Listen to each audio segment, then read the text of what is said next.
je vais reprendre la question par la fin, qui est plutôt le mot auditeur. Alors, auditeur, c'est forcément, vient du verbe auditer.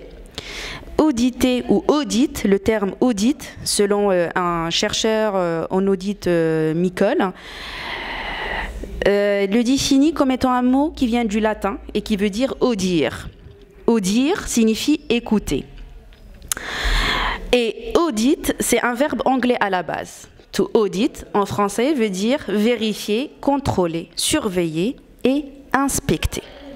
Donc un auditeur, c'est quoi? Un auditeur, bien évidemment, c'est quelqu'un qui va effectuer un contrôle. Un contrôle de quoi? Aujourd'hui, il y a différents types de contrôles.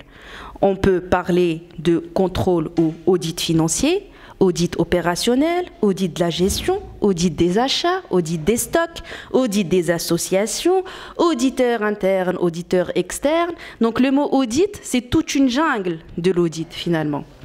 Où est-ce qu'il est l'auditeur? De quel auditeur on parle aujourd'hui? Donc en fait, l'auditeur, c'est tout simplement contrôleur, personne qui va vérifier, qui va contrôler uniquement. Si on veut ajouter à ce terme d'auditeur, auditeur comptable et financier, là on se retrouve dans les métiers de l'expertise comptable et du commissariat aux comptes.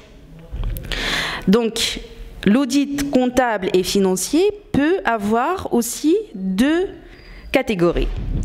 L'audit comptable et financier interne, l'audit comptable et financier externe. Donc l'audit comptable et financier interne se fait par une personne à l'intérieur qui est de l'intérieur de la société.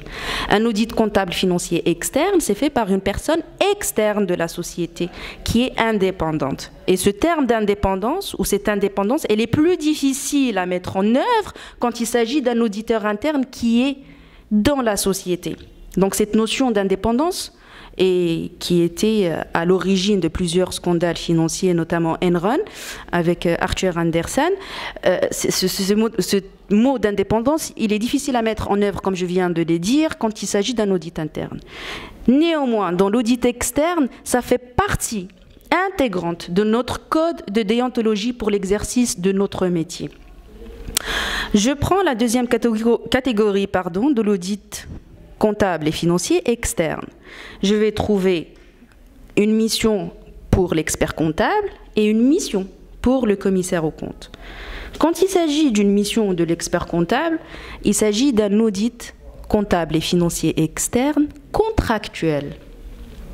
Donc c'est un contrat que l'expert comptable va signer avec son client pour réaliser une mission d'audit dans un cadre contractuel. Or, quand il s'agit d'un cadre qui n'est pas contractuel, en l'occurrence, il va se retrouver dans une mission d'audit légal.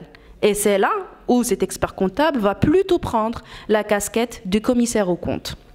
Ce qui veut dire, donc, quand on parle d'un audit comptable et financier et on veut faire la liaison entre un expert comptable et un commissaire aux comptes, un expert comptable va nous faire un audit comptable et financier externe dans son cadre contractuel.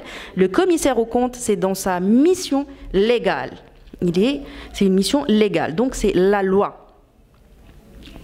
Et bien évidemment, au Maroc, un commissaire aux comptes et un expert comptable ont forcément la même formation, la même diplomation, et ils sont tous les deux inscrits à l'ordre des experts comptables.